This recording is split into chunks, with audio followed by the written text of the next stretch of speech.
nossa amiga Vanúzia Teixeira. Vou deixar que ela se apresente para vocês. Ela faz parte do time do Tarcísio, aqui em São Paulo. Ela vai falar um pouco da agroindústria, é isso, né? Ou da Da agricultura? segurança alimentar, né? Um pouco da Isso. segurança alimentar. Boa tarde a todos. Obrigada, José, pelo convite, né? A gente fica muito feliz de poder falar um pouco sobre segurança alimentar, essa importante pauta, né, que a gente vem discutindo no estado de São Paulo e que é uma responsabilidade de todo mundo, né? É uma gestão compartilhada de ações. Uhum. E eu sou jornalista, né? Já que você pediu para se apresentar, eu sou jornalista, trabalho hoje no governo do estado de São Paulo. E a gente faz esse trabalho aí de linha de frente, né? Fazendo um trabalho com os municípios paulistas, levando a política pública, né? Essa importante política pública. E como que você foi parar lá, se você é jornalista? Na verdade, eu sou jornalista, mas sou especializada em gestão de políticas públicas, né? Porque eu sempre gostei de política, né? Sempre gostei de política. E aí eu achei no caminho, né? Dentro da profissão de jornalismo, já trabalhei muito tempo em jornal, em impresso, em TV, rádio, mas eu achei o caminho das políticas públicas e usar a minha profissão para ser um canal de levar, de divulgar, de levar conhecimento, de conscientizar principalmente a população sobre a importância das políticas públicas de fato serem efetivadas aí nos territórios paulistas. Ah, que legal. E me fala uma coisa, o que é segurança alimentar? Então, partindo um pouco do contexto, né, da política pública, para que todos entendam o que é essa política pública de segurança alimentar, vamos falar do tema fome. A segurança alimentar, ela vem no contexto de, dentro da legislação, promover a alimentação saudável para todos, de qualidade e quantidade. E promover a alimentação, isso está preconizado na Constituição Federal, lá no artigo 6º, como educação, saúde, direito à moradia, todo mundo tem direito à alimentação de qualidade. E esse é o papel da política pública da segurança alimentar, promover esse direito. E aí cabe, claro, aos governos, né, tanto estadual como municipal e como também a União, fazer com que essas políticas cheguem de fato na população. Né? E aí, claro que eu costumo dizer, a gente que está aqui no estado, a gente entende que as coisas acontecem nos municípios. Né? Então, é preciso que os municípios sejam empoderados, é preciso que os municípios tenham conscientização dessa política pública. Né? E segurança alimentar é isso, segurança alimentar é emprego, segurança alimentar é educação, né? Porque a gente Josué, o que a gente come. Sim. Isso na saúde, isso em tudo, né? Quantas doenças estão ligadas diretamente à má alimentação? Né? E quantas vezes a gente deixa de ter, quando a gente fala da política pública de segurança alimentar, no contexto de atendimento de direito, aí eu não estou falando que o Josué, né, que tem teu emprego, que trabalha, que tem acesso a uma alimentação de qualidade. Eu estou falando daquele público mais vulnerabilizado, que não tem acesso a uma alimentação. Né? Então, eu estou falando desse público. A segurança alimentar, ela vem nesse contexto, né? Dentro no geral, assim, da política pública. Por isso que a gente fala de emprego. Não há como você se alimentar bem se você não trabalha, se você não tem um dinheiro dentro da sua casa. Exato. Né? Então, quando a gente fala dessa política pública de forma transversal, a gente está falando do empreendedorismo, né, que até é uma questão que o programa de vocês traz muito isso, da questão do empreendedorismo, da questão da educação, da questão ambiental hoje, cada vez mais, a produção de alimentos está muito vinculada a um meio ambiente seguro, a um meio ambiente saudável. Né? Então, todas essas questões a gente traz nessa pauta de segurança alimentar. Existe uma lei nacional que determina, né, que os municípios têm que fazer, como é que o Estado precisa trabalhar isso.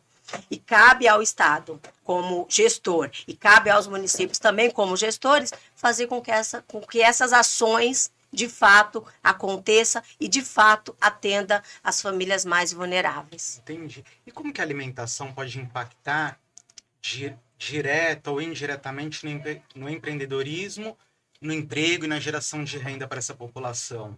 Tá.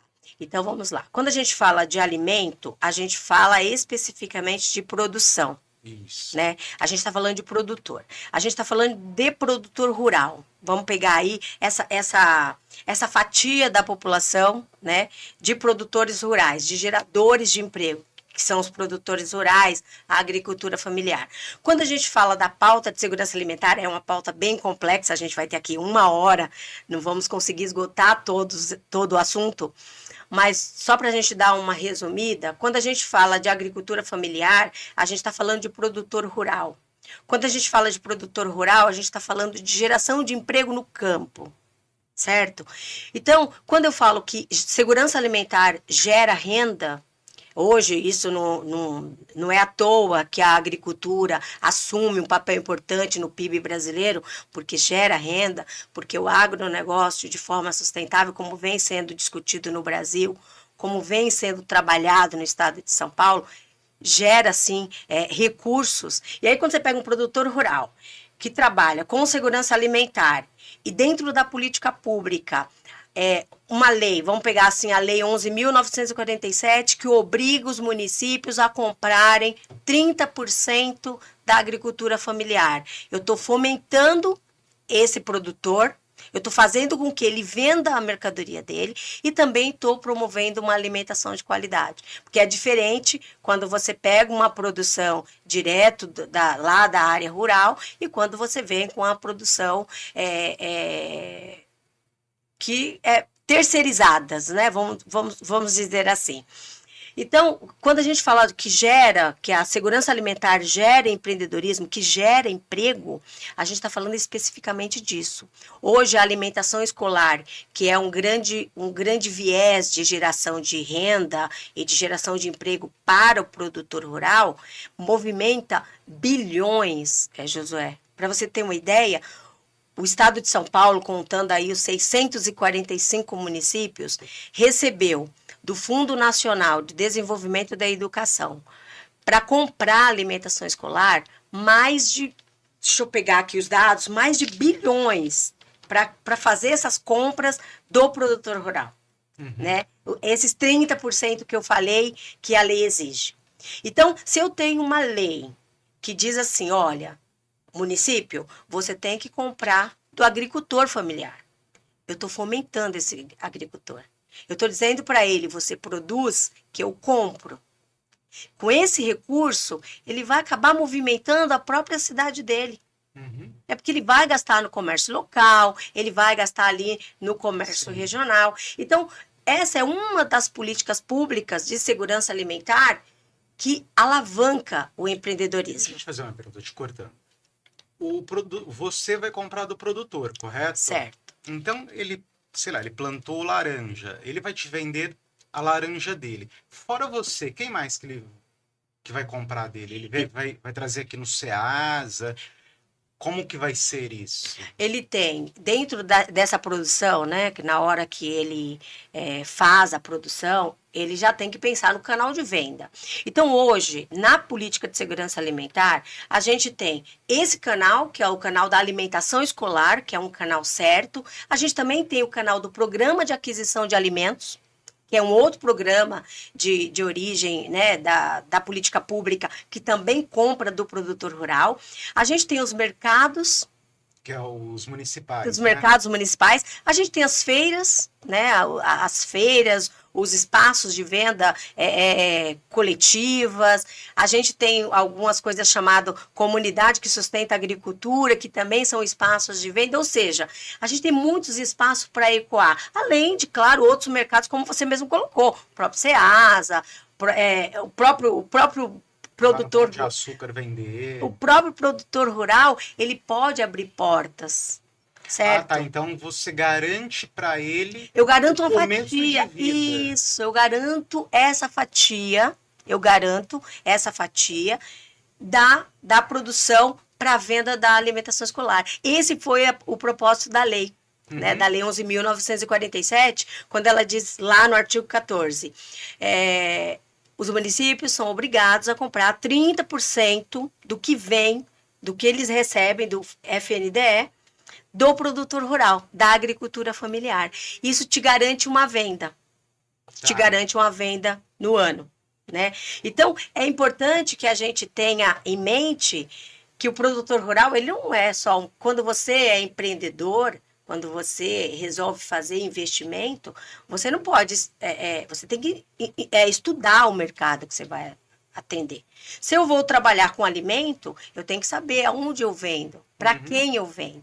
Então, aí surge essas propositoras. Primeiro, a alimentação escolar, que eu gosto muito dessa política pública, é uma das políticas públicas que mais dá certo, né? E quando o município não compra do agricultor familiar, ela tem que devolver esse recurso. Então, é um recurso que faz com que o município, incentive o município a fomentar e a fazer com que isso aconteça na sua região, né? Isso é importante. Entendi. Então, assim, você ajuda ele a começar e amanhã, se ele crescer mais, você também... não quero mais trabalhar contigo. Não, assim, na verdade... Também ninguém vai falar isso. Não, é difícil. Não, ainda mais, aqui, não te quero mais. Ainda mais Mogi, né? Que tem muito produtor rural aqui. Então, assim, na verdade, você vai criando mercados e você vai aumentando o seu leque de mercado, né? A posição é essa. Então, é bom deixar claro, Josué, que o mercado da alimentação escolar, ela é um mercado para uma fatia desse produtor rural. É aquele produtor rural, diferente, por exemplo, eu quero mandar até um abraço para a Simone, que veio aqui falar com você. A Simone é uma produtora rural, mas a Simone é uma empreendedora da agricultura, né? Assim como outros empreendedores e produtores também da agricultura. Então, essa política pública, tanto do Programa de Aquisição de Alimentos, como do Programa Nacional de Alimentação Escolar, é um programa para um produtor rural específico, aquele produtor que tem as declarações de aptidões, que agora são chamadas de Cadastro da Agricultura Familiar. Então, exige dele uma documentação específica para que ele entre nesse mercado, que é diferente daquele produtor rural que tem área, que planta por CNPJ próprio e que vai comercializar. Desse produtor eu não consigo comercializar, até porque ele não tem uma demanda grande para que o município possa comercializar para atender todas as escolas, por exemplo, né? Então, para esse produtor, ainda, eu acredito que a gente precisa avançar muito. Sabe, para esse pequeno produtor que não tem essa CAF, vou falar assim que eles vão entender, que não tem esse cadastro da agricultura familiar, né? Ele não tem módulos fiscais suficientes, é uma terra que ele resolveu plantar, é uma terra da família que resolveu comercializar ali, e essa comercialização acabou excedendo um volume de alimento e que acaba dando para vender. Mas a gente ainda não tem, né, a não ser as feiras e outros locais fora da política pública, né, na questão de segurança alimentar.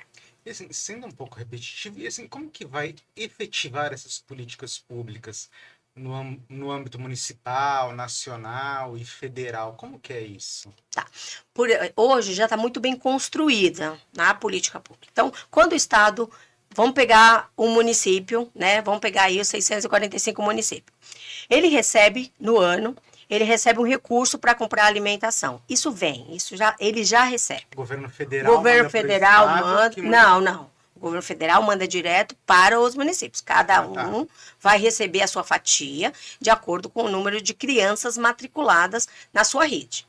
Então, ele vai receber essa fatia. Dessa fatia de recurso, a legislação diz 30% você tem que comprar da agricultura familiar. O que é essa compra? Hortifruti, pode ser arroz e feijão, pode ser frutas, verduras e legumes, né? Os outros 70%, o município faz as outras compras aí da alimentação. Como é que isso funciona na prática? Na prática, o município lança um edital, abre um edital, não tem licitação, é sem processo licitatório, né? A lei ampara sobre isso, abre um edital e nesse edital os produtores rurais, por meio de cooperativas ou de associações, apresentam seus planos de venda, né? Então, por exemplo, o edital abre assim, preciso comprar goiaba, vamos pegar Mogi, né? Vamos pegar Mogi. Mogi abriu um edital para comprar caqui, para comprar shimeji, que eles colocaram na alimentação escolar aqui na cidade, para comprar hortifruti, para comprar verduras e para comprar legumes. Mogi abre esse edital, deixa esse edital aberto, os produtores interessados apresentam um plano de compra e vende esses produtos, né? Então, o produtor recebe para vender esses produtos para o município. E, Josué, assim, são toneladas de alimentos, né? Não é quilos de alimentos, né? Imagina uma rede de educação aqui da cidade de Mogi das Cruzes. Imagina o tamanho que é isso. Então tem que ser um produtor Não, porte médio. não é um só produtor, né? Normalmente, eles são cooperativas. Ah, né? tá, mas eu falo assim, por exemplo, se eu já tenho todas as declarações que você falou. Eu não tenho noção de tamanho de terras, tá? Tá. Tá, por exemplo, eu tenho sei lá, 10 hectares que eu produzo goiaba. Tá. Eu sozinho posso vender também? Então, depende do edital.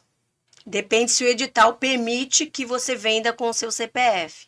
Normalmente, os editais são para cooperativas. Ah, Por quê? entendi. Porque facilita o atendimento. É muito difícil um produtor sozinho conseguir dar conta de atender toda uma demanda. Por quê? A entrega, muitas vezes, é ponto a ponto. Imagina, o cara colocar uma caixinha de goiaba, 10 caixas de goiaba aqui, 10 caixas de goiaba ali, e ele ter que fazer essas entregas. Então, muitas vezes, o custo é inviável para o produtor sozinho. Entendi. Né? Então, normalmente, a gente incentiva muito o cooperativismo. E é empreendedorismo. Cooperativismo é empreendedorismo, né? É gerar renda, é gerar emprego. Então, quando você pega um produtor, não é só o produtor que está ali trabalhando, né? É toda a família dele, por isso que chama agricultura familiar, é toda a família dele, né? E quando vem para a cooperativa, é mais o número de funcionários da própria cooperativa para dar conta de atender. A gente tem exemplos de muitas cooperativas que têm trabalhado com venda de alimentação, trabalhando aí o produtor rural. Então, trabalhar de forma isolada não é uma questão que a gente incentiva. Né? A gente incentiva muito o empreendedorismo, a gente incentiva muito o cooperativismo. Juntar a sua goiaba, a sua produção de goiaba com a produção de goiaba do outro sítio ou da outra gleba para que se dê um número bom. Você sozinho talvez não consiga atender a venda, né? Então, assim, a gente incentiva bastante isso. Então, quando o produtor rural, ele vem com essa mentalidade, porque essa mentalidade é muito forte, assim, mas eu quero trabalhar sozinho. Né?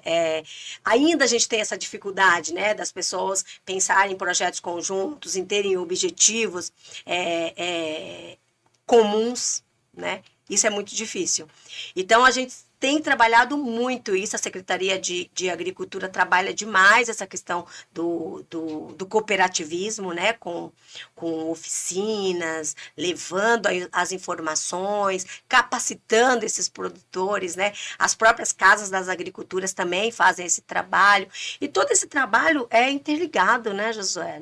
Não tem como falar da produção de alimentos de forma isolada.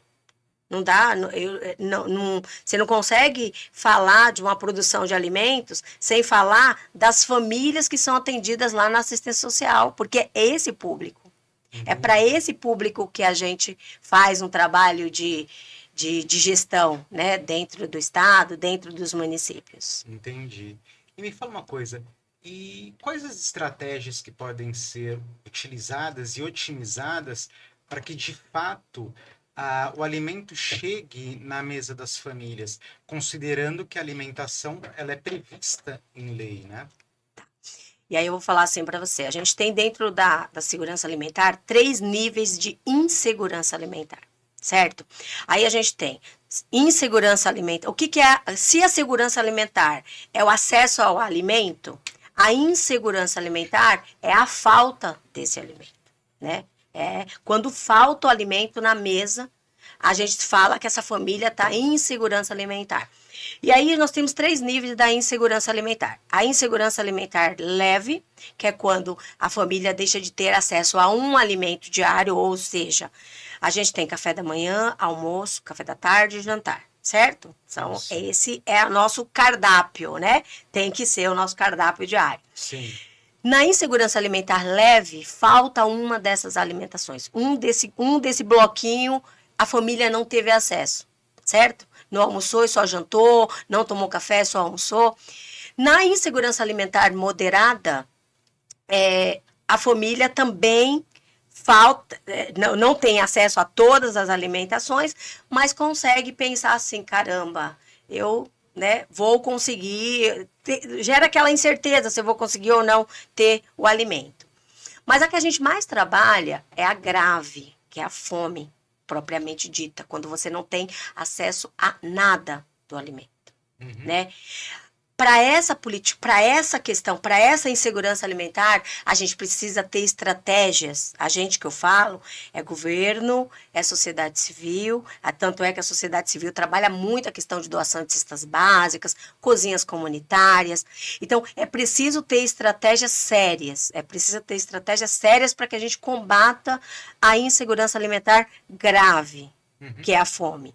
Hoje, apesar de novos números serem trazidos agora pelo IBGE, no Brasil nós somos mais de 33 milhões de pessoas em insegurança alimentar.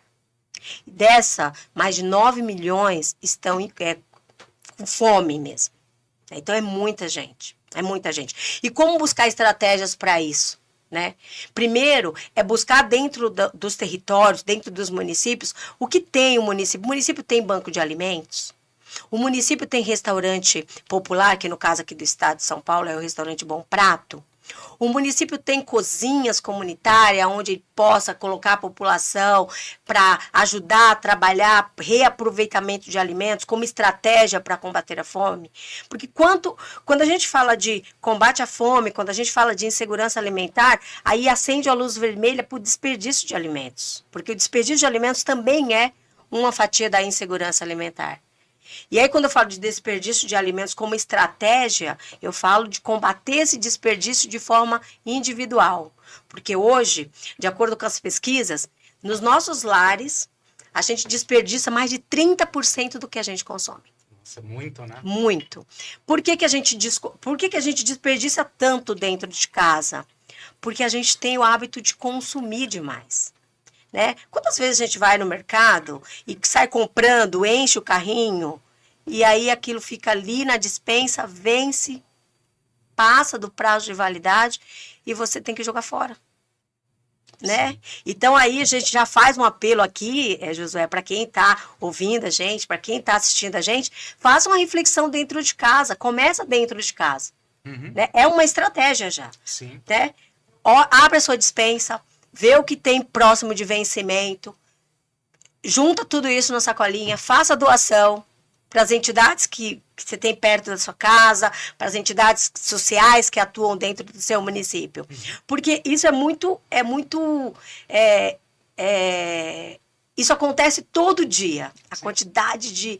E assim, uma coisa é o campo lá, não estou nem falando do campo, eu estou falando dentro das nossas casas. Sim, e você falou que é 30% em casa. Eu acho que do campo até a cidade deve ser muito elevado, porque você tem as estradas que não colaboram. Eu não sou do campo, mas eu imagino que a maioria dos caminhões não são novos. Aí você tem o armazenamento. E aí... Assim, a rastreabilidade do alimento, saber aproximar o alimento do consumidor, isso é estratégia para que o alimento não... Imagina uma produção de tomate. Isso. Saindo aqui de Jundiapeba, indo lá para o Ceasa. Como que chega lá? Eu imagino que saiu uma tonelada daqui, deve chegar lá 900 quilos, né? 980. Porque acaba danificando o produto por conta da sensibilidade do produto, tudo isso. E a gente tem tomate, a gente tem alface, a gente tem frutas, verduras e legumes que têm essa condição. Não pode então, demorar também. Não pode demorar. Então, todas as estratégias de É isso que você colocou.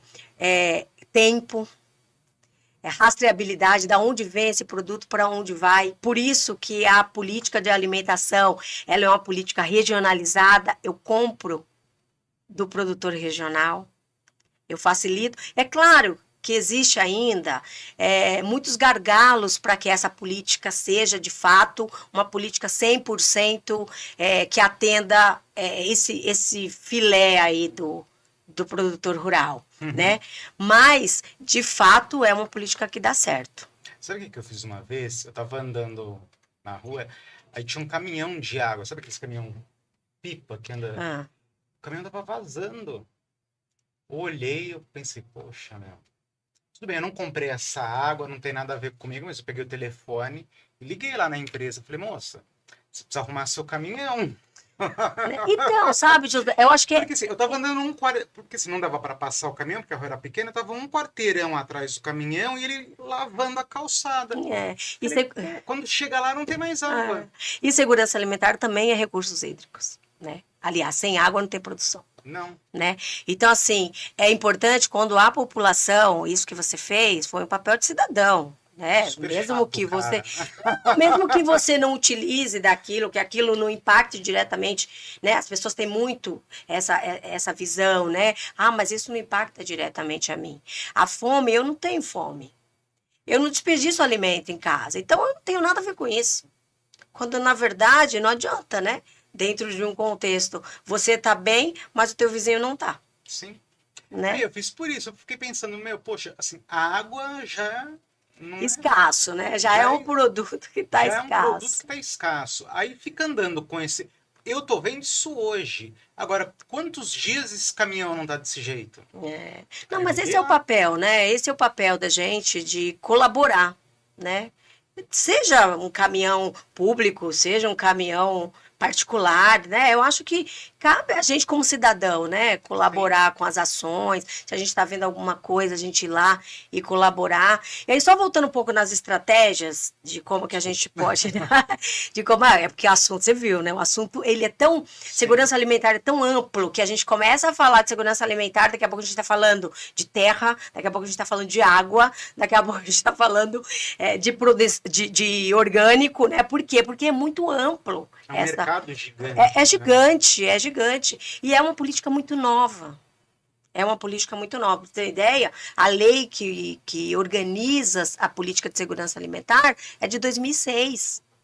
E hoje que os municípios estão tendo um acesso maior a isso, para justamente buscar essas estratégias. Como é que eu faço para melhorar esse atendimento dos 30%? Por que o meu município está devolvendo dinheiro? E por que o meu produtor não está vendendo para mim? Essas situações, primeiro, às vezes o produtor é individual, que é o que você tinha colocado lá atrás. Eu posso vender sozinho, né? Só a minha produção. Às vezes é esse produtor que eu tenho na minha cidade. Eu não tenho cooperativas no meu município. Eu não tenho entendimento que eu posso fazer um edital dispensando licitação. Então, todas essas faltas de conhecimento da gestão acaba gerando a não efetivação da compra e a devolução do recurso. E é muito triste, né, quando o gestor devolve recurso. Sim. Né, porque a gente que trabalha com políticas públicas sabe da dificuldade que é de buscar esses recursos, né? A gente vê aí a luta dos prefeitos, a luta dos governadores para se buscar recurso. E aí, quando você não consegue efetivar esse projeto e tem que devolver, a gente que... É um atestado de não, né? Às vezes, Josué, nessa questão, né? A gente sabe que tem alguns, isso. Mas nessa questão, às vezes, não é só isso, né? Porque dentro dessa cadeia, para conseguir, por exemplo, vender para a alimentação escolar, para as escolas, para as secretarias de educação, existe uma série de fatores. E muitas vezes, falhando uma ponta desse fator, acaba não executando a compra. E não necessariamente está ligada à má vontade do gestor, à má vontade do produtor, é que não houve a engrenagem, as estratégias não funcionaram. Entendi. Você entendeu? Então, eu não conversei com a minha nutricionista responsável, Eu não conversei com o meu produtor, eu não sei o que o meu produtor produz e eu lanço o edital para comprar um produto que eu não tenho na minha região. Entendi. E aí, o que acontece com o meu edital? Deserta, porque eu não vou ter quem venda para mim. É como se você lançasse eu quero comprar sei lá, uma xícara rosa, mas que não vende aqui, só vende, claro que vende, mas assim, né? Só vai vender daqui a 150 km da cidade. Então, o cara não vai compensar o cara trazer essa xícara rosa de lá para mim. Não. Por isso que eu tenho que saber. Uma das estratégias é saber o que eu produzo. Entendi. O que eu produzo? A partir do momento que eu sei o que eu produzo, eu vou incluir na alimentação para os alunos essa alimentação, esse produto. Se eu tenho caqui aqui em Mogi, por que eu não vou pôr caqui na minha alimentação escolar? Certo? Sim. Então eu vou lá, incluo caqui e compro caqui daqui. Então, né? dentro disso... Parece que é muita lógica, Sim. né? Mas no geral, assim, os municípios pecam muito, porque às vezes você pega cardápios, por exemplo, você pega um município que é forte em uva. Você pega e não tem uva no cardápio, não tem vários derivados, mas a fruta mesmo não tem. Por quê? Porque acaba sendo uma fruta cara e aí os municípios acabam não colocando. Só que aí essa fruta acaba perdendo. Porque às vezes não consegue escoar toda essa mercadoria. Sim. Não tem mercado. Então, e dentro disso que você está falando, quais os avanços para a agricultura familiar e como que isso pode movimentar a economia regional, a economia local? Então, primeiro é fazer com que esse dinheiro fique no município. Quando eu falo assim, olha, o município X recebeu 1.200.000 para comprar alimentação. Desse 1.200.000, 30% ele tem que comprar da agricultura familiar. Então, a gente está falando de 360 mil. Esse valor tem que ficar na mão do produtor. As estratégias para esse 360 mil ficar na mão do produtor tem que ser desenhada pelo município ou tem que ser desenhada pela região, juntando todos os atores para que essa política... Quais são os atores para essa política acontecer? Produtor, nutricionista, o departamento jurídico da prefeitura, certo? Certo. Essas 3 pontas precisam conversar. Se a nutricionista não sair da prefeitura e ir lá no campo saber o que produz, ela não vai fazer um cardápio eficaz. E muito fatalmente esse recurso vai ser devolvido. Ou vai ser comprado outro produto da agricultura, mas de outro município ou de outro estado, né? Não do estado de São Paulo. Então é importante que a gente tenha estratégias para trabalhar essas 3 pontas. Mas que esse recurso fique aqui. Sim, mas dentro do que você falou, por exemplo, é inviável, é um exemplo, tá? É inviável, eu tô em Araçatuba, aí eu vou comprar laranja numa cidade que tá a 7 horas de distância. É inviável, né? É inviável. Então, se eu não tenho em Araçatuba produção de laranja, Você e se não a pode. produção, né? E se a produção de laranja está tão longe, por que eu vou pôr no meu cardápio? Então, eu vou substituir essa fruta por uma outra fruta que atenda a essas necessidades nutricionais que a laranja atenda e que ali em Araçatuba ou na região eu possa ter esse produto. Né? E isso essas estratégias, Josué, que tem que ser feita, desenhada isso é particular de cada cidade. Não dá para o Estado definir e falar, olha, você tem que fazer assim, assim, assado. Não. Existe a política pública, existe o recurso, e você tem que... É como se você recebe o seu salário, como é que você vai gastar ele? Entendi. Você devolve o teu salário para o banco? Ainda não. Né? Então, por que a gente não tem esse pensamento com o recurso público?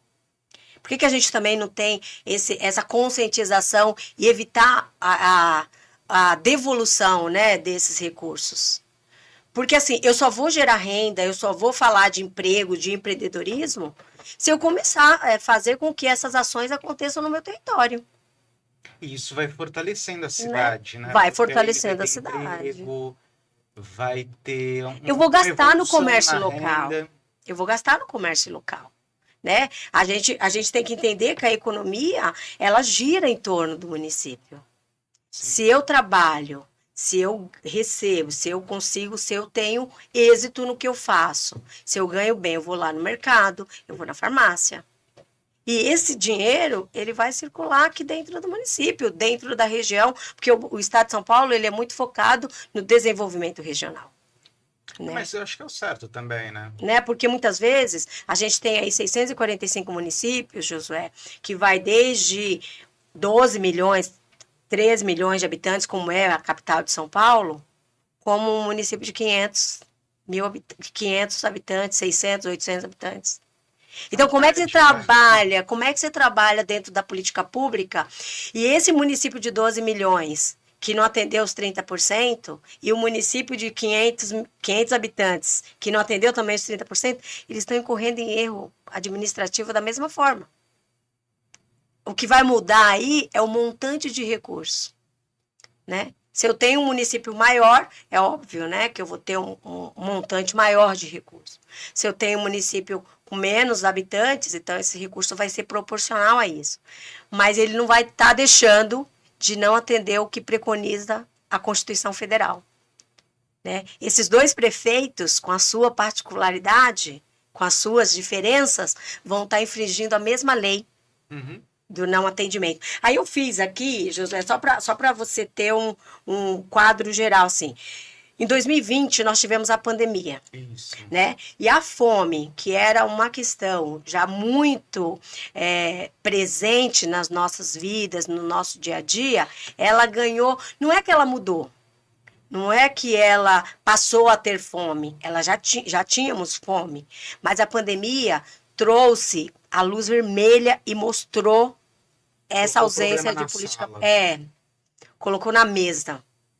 E agora, né? Tanto que segurança alimentar, insegurança alimentar, CRAS, CAD único nunca ficou tão falado como na pandemia. Nunca essas políticas públicas ficaram tão conhecidas como na pandemia. Então, em 2020, essa política pública da alimentação que eu te falo, ela começa assim. Como é que a gente mede ela? A gente mede se o município atendeu os 30%, opa, atendeu a legislação. Né? Se não atendeu, ele pode até responder por isso. Né? O município pode até responder por isso. Além de devolver recurso, que eu acho que é o mais grave é devolver o recurso. Certo? Sim. Então, nós tivemos em 2020, no ano da pandemia, 97, isso, o estado de São Paulo, tá? 97 cidades fizeram mais que 30%. Ou seja, atenderam a legislação. 334 cidades. Isso é dado do FNDE. Está no site do FNDE. Não alcançaram esse percentual. Ou seja, não conseguiram efetivar essa compra. Certo? Faltou na escola e também faltou o produtor vender. O que aconteceu na pandemia com o produtor rural? A perda de produtos, teve que se pensar em muitas estratégias para o produtor rural não morrer no campo com a sua produção. E mesmo assim, houve muitos prejuízos no campo. Porque não tinha mercado, as escolas fechadas, né? E a gente não podia trabalhar. A gente acompanhou tudo isso, né? Mas a produção, você faz em janeiro, não tem como você falar, não nasce filho, né? Não é um trabalho que você, eu não vou agora. Não tem como. Não tem como. Se plantou em janeiro, pode ter certeza que vai nascer. Vai nascer. O que você vai fazer com isso? Né? Então, o Estado de São Paulo criou várias estratégias, né?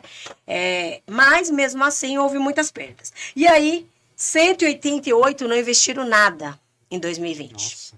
Nada. Isso foi ano de pandemia. Aí eu pulo aqui, para daí o pessoal que quiser, depois a gente pode até pôr no link lá, o link para as pessoas pesquisarem. Mas vou pular para 2022. Vamos considerar a pandemia, a dificuldade que os municípios tiveram de executar as políticas públicas. A gente pula para 2022. 2022, olha só, 323 cidades alcançaram os 30%. Bom. Né? Isso significou mais dinheiro no bolso do produtor. E significou que as estratégias que foram feitas pelos municípios e pelo Estado deram certo. Sim. que as conscientizações, que o trabalho, né, que as secretarias fizeram, deu certo. 127 cidades ficaram abaixo de 30% e 155 não investiu na compra. É alto o número ainda, sabe por quê? Porque eu tive 188 em 2020, que foi o ano da pandemia, que foi o ano que estava tudo fechado. Por que que agora eu continuo não comprando? Então, a gente precisa, como gestor, olhar para esses números e falar, opa, vamos trabalhar isso aqui. Vamos trabalhar esses municípios. E aí, quando eu falo, aí eu até fiz uma soma aqui, né? Quando a gente fala que fica abaixo de 30, se eu somar o que ficou abaixo de 30 e o que não fez nada, eu vou ter quase 300 cidades. Isso no ano sem pandemia. Então, a gente, apesar do número positivo de 323, que fizeram lá a liçãozinha de casa, a gente tem quase 300 ainda que não fizeram. Sim. Né? Então, não é para deitar em berço esplêndido e falar tá tudo bem com essa política pública. E de repente, será que não teria alguma coisa assim? Houve uma evolução econômica na região, então deu uma diminuída. Ou estou falando bobagem? Na verdade, é a ausência da publicação desses editais. Ah, tá. Mas assim, o que eu estou falando, não pode ter existido essa questão? Chuvas. Não, eu tô falando assim, a população melhorou a situação econômica e financeira, então não precisa mais, sabe, o pessoal tá prosperando, então agora posso colocar meu filho numa escola particular, agora eu vou mudar de cidade. Ah, não. A política da educação, ela é muito perene, né? Não tem, ela é continuada. Esses episódios não interferem, não muda. Você entendeu? Não muda. Então, o que a gente precisa entender aqui nesses números é que a gente precisa investir ainda mais na conscientização local. Entendi. Né? Que a gente precisa investir ainda mais na compra e na produção de alimentos cada vez mais seguros e saudáveis para as crianças aí da rede. Né? E assim, não é que o produtor rural não tenha produto para vender. É que a gente, de alguma forma, não está conseguindo fazer com que esse canal, com esse fluxo, que essa esteira, né, funcione. Ah, entendi. Né? Então, essas estratégias, aí quando a gente fala assim, aí o que a gente tem que fazer? Primeiro, é continuar o trabalho que está sendo feito, né? De conscientizar, de falar com o produtor rural, de investir no empreendedorismo, investir no cooperativismo, ajudar os produtores a instalar suas cooperativas. Esse é um trabalho que tem que ser fortalecido. Para que a gente consiga, é como se fosse assim, você tem o dinheiro, você tem o dinheiro para comprar e você tem o produto para vender, mas algo não tem possibilitado que essa compra aconteça. Então, aí dentro disso que você está falando e dentro da questão que eu levantei, como que a gente consegue fazer tudo funcionar? Porque a gente tem uma política de alimentação escolar que é prevista em lei, que o governo quer trabalhar essa pauta e que é fundamental, porque não dá para as pessoas passarem fome num país como o Brasil. Pois bem, como que a gente consegue fazer uma junção entre saúde, educação, meio ambiente e emprego? Porque são 4 setores totalmente distintos uns dos outros. E como que a gente junta tudo isso dentro dessa panela? Na verdade, Josué, quando a gente fala de política pública, a gente cada vez mais tem trabalhado a questão da política pública integrada. O que é a política pública integrada? E quando a gente usa os termos da intersetorialidade da política pública, a gente está falando justamente disso. A gente está falando como é que a política pública da saúde interfere na política pública da segurança alimentar, que interfere na política pública da educação, que interfere na política pública do emprego. Certo? Como é que essas caixinhas, né, de forma individual dentro, cada uma tem o seu orçamento, cada uma tem a sua particularidade de ações dentro de uma gestão, mas elas precisam estar conectadas. Eu tenho que entender que dentro da minha política de saúde, eu tenho gasto dinheiro público com a saúde da minha população. Se eu trabalho melhoria, se eu trabalho a conscientização de uma alimentação saudável, eu vou estar trabalhando aquelas doenças crônicas não transmissíveis. Medicina preventiva. Que é uma medicina preventiva e que impede, por exemplo, doenças crônicas não transmissíveis que estão ligadas diretamente a uma má alimentação, como a diabetes, como pressão alta, como obesidade. São questões de saúde. E pressão alta é uma das doenças que mais matam, Né? Então, assim, são questões de saúde pública, mas que estão ligadas à alimentação. E se eu não tiver uma política pública de alimentação, onde eu vou trabalhar como estratégia de combater fome, restaurantes Bom Prato, eu vou trabalhar bancos de alimentos para fazer doação para as famílias que precisam. Eu vou trabalhar cozinhas comunitárias para ensinar essas mulheres dos CRAS, da assistência social, a buscar um mercado de trabalho. Hoje, o mercado de alimento é um dos mercados que mais movimenta. Né? E aí eu estou falando de cozinha, gastronomia, estou falando do turismo gastronômico, né? É uma série de coisas. Então, quando a gente fala assim, o que isso tudo tem a ver com essas 3 pautas? Olha só, a minha população está na assistência, certo? Certo. Essa mesma população é a população que passa nas UBSs.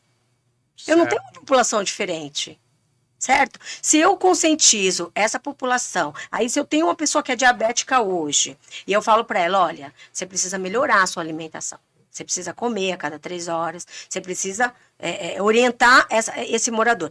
Claro que a diabetes dela não vai zerar, certo? Mas eu vou conscientizar aquelas pessoas que estão ali próximo, seguindo esse mesmo caminho e que podem dar esse gasto para o SUS lá na frente. Né? Então, se você pega um município que trabalha campanhas educativas de alimentação, se você pega um município que faz um trabalho de hortas escolares nas unidades escolares, se você pega um município que tem uma cozinha comunitária, onde ensina a população a trabalhar o reaproveitamento de alimentos, provavelmente você vai ter bons números de saúde. Porque você vai ter uma população saudável. Como isso vai impactar no emprego? Na geração de emprego, por exemplo, vamos lá, eu tenho, vamos pegar as minhas famílias da assistência social. Né? Eu tenho lá no CRAS, no banco lá de cadastro único, eu tenho 300 mulheres que não trabalham, certo? Uhum. Que recebem o Bolsa Família. Qual que é o principal papel do Bolsa Família? Trabalhar essas mulheres enquanto elas não têm recurso próprio, certo? Mas cabe ao governo preparar elas para que elas venham para o mercado de trabalho. Então, eu como Estado, aqui, por exemplo, eu fui coordenadora de segurança alimentar durante 2 anos e meio na Secretaria de Agricultura. E lá nós tínhamos o projeto Cozinha Alimento.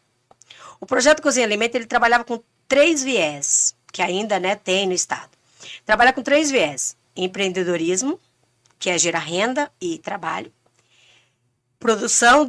Produzir alimento saudável, né? Uhum. E fomentar uma cadeia de pequenos empreendedores, certo? Quem são esse público? Mulheres ou homens aí da assistência social. Se eu tenho 300 pessoas fora do mercado de trabalho e se eu capacito essas pessoas dentro de projetos voltados à segurança alimentar, né? Eu tenho geração de emprego, por exemplo, nos Bom Pratos, nos bancos de alimentos, nas cozinhas comunitárias. Se eu preparo essas pessoas e coloco elas no mercado, eu vou estar gerando emprego. Então você está me dizendo que é um ecossistema. É um ecossistema. Vamos falar que sabe, não a economia circular, né? Não vou usar o termo economia circular, porque aí já é questão mais de meio ambiente. Mas ela vai circular, ela vai passar. Ela recebe o Bolsa Família e ela vai ser capacitada para ter a autonomia financeira dela. Entendi. Esse é o trabalho que a gente preconiza lá na segurança alimentar quando a gente fala de geração de emprego. Né? Quando a gente fala de gerar emprego, é tirar essas mulheres da informalidade e colocar elas no mercado de trabalho formal da alimentação. Uhum. Na cozinha, fazer pão, fazer salgado. Né? A gente vê casos e casos de sucesso de pessoas que começaram a fazer cursos de salgadeiras e hoje atende festas. Isso é o lucro delas, é o ganho delas, né? Montaram bufês. Então, esse é o caminho, sabe? E assim, não dá para trabalhar separado. Na política pública, não dá para eu trabalhar assim, segurança alimentar é só essa caixinha aqui. Não, porque o meu público não está nessa caixinha. O meu público está na sua caixinha, que é a assistência social. Entendi. E se a gente não trabalhar ações conjuntas, eu tenho o equipamento da cozinha comunitária. Você tem o público. Então, você entra com o público, eu entro com a cozinha, a gente forma essas pessoas. Esse é o trabalho. Essa é a conexão que precisa ter. Entendi. Então, assim, quando a gente pensa em política pública, não dá para pensar de forma isolada. Entendi. Né? Não dá para eu pensar em saúde sem segurança alimentar. Porque alimento é a base de sustentação de um corpo, por exemplo. Sim. Né? Sem comer, a pessoa não se mantém em pé, a pessoa não trabalha, a pessoa não estuda. Né? A política de alimentação, ela é o epicentro da política pública. E todas as outras áreas, elas têm que vir casar com essas ações. Entendi. Né? Eu não posso, por exemplo, fazer uma política de saúde. É por isso que eu preciso que a política de saúde venha junto comigo. Entendi. Para que a gente possa desenhar uma estratégia junta. Eu só consigo combater a obesidade a partir do momento que eu desenho, junto com a saúde, uma ação concreta para a gente abater e combater essa obesidade. Entendi. E, assim, e voltando na questão do desperdício de alimentos, como que as políticas públicas, como que o Estado, onde ele pode entrar para diminuir? É difícil falar, né? Mas assim, a gente tem desperdício, ele não é culpa do produtor, também não necessariamente vai ser culpa do consumidor final. Você entende que é um problema difícil? Não dá para falar, o problema é seu. É uma balança que não tem culpados. E como que o Estado vai resolver isso? Com criação de instrumentos legais para que a gente possa combater. Por exemplo, você tem alguns municípios que fizeram uma lei municipal de combate ao desperdício de alimentos. Então, a pessoa que tem a quantidade de alimentos que está desperdiçando em casa, ela pode doar em determinados locais, como armazéns, e esse produto é comercializado a preços sociais. Né? A gente tem muitos projetos assim, né? Mas, hoje, no Brasil, existe a Lei do Desperdício de Alimentos de 2020. Só que ela ainda não está regulamentada de uma forma, Josué, que a gente consiga enxergar na mesa como é que a gente acaba com essas pontas. Como é que a gente, de certa forma, faz o combate ao desperdício de alimentos só com base numa lei federal, que seja estadual, né? Então é preciso ter instrumentos legais que te dê, por exemplo, vamos pegar um restaurante self-service. Quanto você acha que vai pro lixo de comida ali? Ah, vai bastante. Certo? E aí, o dono do restaurante, ele simplesmente não pode transformar isso em marmitas e sair doando. Não. Ele tem responsabilidade sobre isso. É preciso que a gente encontre ferramentas institucionais para que ampare juridicamente a pessoa, o proprietário do restaurante, que ele possa fazer isso. Porque se ele faz uma marmitinha, entrega para alguém, a pessoa passa mal. Né? Não dá pra gente ser leviano e achar que é simples assim. Não é simples assim, né? Precisa ter ferramenta jurídica. E hoje o Estado, hoje a gente não tem uma legislação que versa sobre essa questão do desperdício, né? A gente tem uma legislação nacional. Mas no Estado, a gente não tem ainda a construção disso. É preciso se debruçar sobre isso. Entendi. Né? Para a gente ver o que se pode fazer com esses produtos. Aí, aí a gente volta nas estratégias. E aí, quando eu falei para você de bancos de alimentos, que é essa figura, banco de alimentos?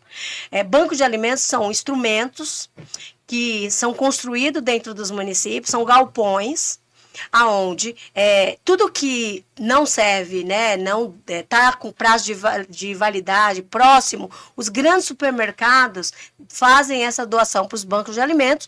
O banco de alimentos, por sua vez, separa esses alimentos e doa para as famílias vulneráveis. Legal. Então, o banco de alimentos, eu entendo que ele é um canal dessa ponta para atender esse desperdício. Entendi. Certo?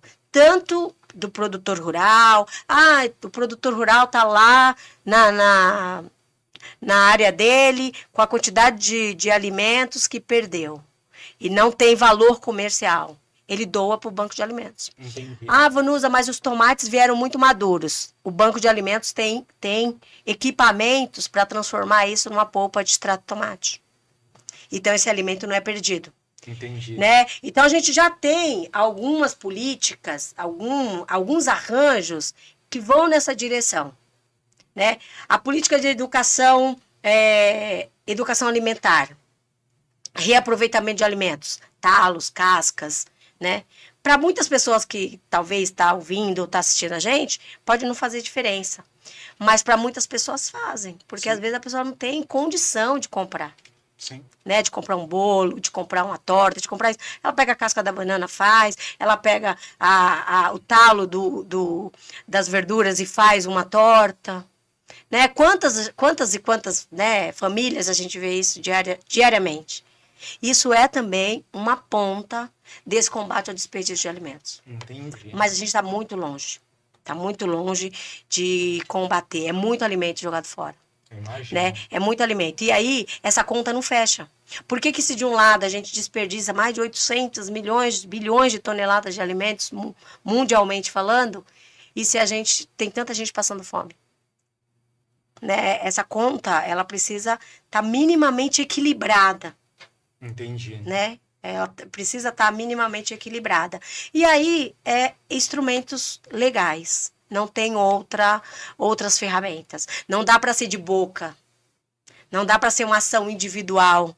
Né? Entendi. Tem que ter ferramenta, tem que ter decretos, tem que ter portarias, tem que ter leis que ampare o empresário, principalmente da rede hoteleira, da rede de restaurante, para que ele doe esse alimento. Entendi. Né? Então, hoje a gente tem aí o Sindicato das Nutricionistas, que elas batem muito nessa questão do desperdício de alimentos. Né? Mas ainda falta essas pontas fecharem, sabe? Entendi. A gente não vai conseguir 100%, porque a gente não vive na política pública, não 2 mais 2 são 4, né? Não dá para ser dessa forma. Mas a gente precisa pelo menos equilibrar isso. São uns né? 3,5.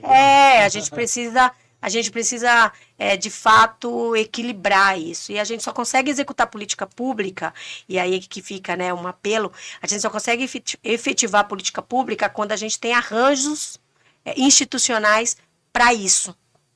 Porque você vir, você dar uma entrevista, você falar que precisa fazer, você falar que tem como fazer, mas não ter arranjo institucional, não adianta. A gente precisa ter legitimidade para poder efetivar as políticas públicas. Entendi. É isso, gente. Né? Nosso tempo está acabando. Né? Então eu falei, né, que 1 hora é pouco, né? Acho que a gente ainda fica com muita coisa para falar, mas é um assunto, quando a gente mexe, né, Josué, com a vida das pessoas, né? Sim. Eu acho que, eu costumo falar, assim, nas minhas andanças aí pelo estado, que a gente já nasce se alimentando, que é o leite materno. Exato. Né? E mesmo assim, a alimentação só entrou como direito em 2010. Então, foi um reconhecimento desse direito muito tardio, né? Como direito público. Porque aí, quando a gente fala que é direito, a gente consegue cobrar mais. A gente consegue ecoar mais as necessidades das pessoas que realmente precisam. Né?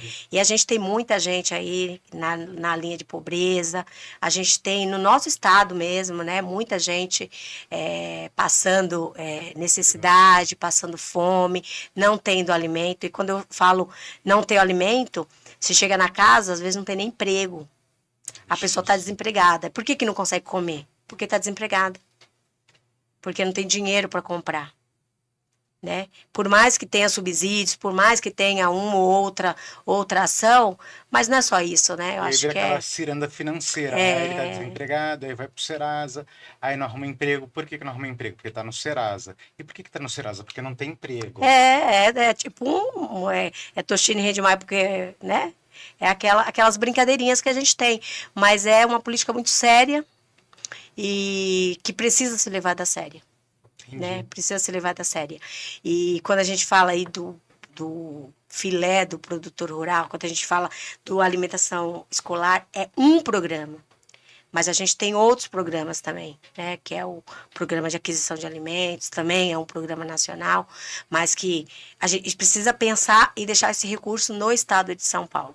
Entendi. Cada vez mais as estratégias precisam caminhar para que esse dinheiro fique aqui, né? E beneficie a economia do estado de São Paulo. Entendi. É Tá. isso, gente. E eu O papo quero, tá acho que bom. agradecer, né? Eu Acho não que queria ir estamos embora, finalmente. mas não tem outra opção, né? Isso aqui é um papo de mesa, sabe? Não pode ser entrevista, entendeu? Não pode ser.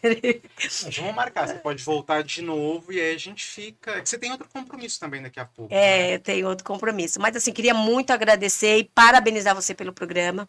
Eu tenho assistido aí, né, a diversidade de temas, né, que o programa oferece. E isso é muito bom, né? Usar a mídia para poder levar informação. Eu, que sou da área da comunicação também, sei a importância disso. Né? Muitas vezes as pessoas, a gente está lá no poder público e a gente fala, né? Se as pessoas soubessem a dificuldade que é fazer gestão pública, né? E elas mergulhariam mais no conhecimento para ter um pouco de, olha, eu quero conhecer esse universo, né? Para eu poder falar com propriedade, Sim. né? Eu poder reclamar com propriedade, chegar lá no meu prefeito e falar, mas falar com direito de causa, né? Exato. Então, é importante programas assim, que conscientize, Obrigado. que traga informação. Eu assisti o da Simone, assisti um outro eu vi de economia financeira que vocês Isso. fizeram, que é importantíssimo, né? E eu vou acompanhar com certeza e fico muito grata aí pelo convite. Tá, joia. Eu que fico grato por receber você aqui. A Simone também foi um prazer conversar com ela. E vamos, quando tiver novidades, quiser voltar, a porta está aberta. Tá ótimo, obrigada e boa semana para todos. Obrigado para vocês também, para você também. Tchau, tchau.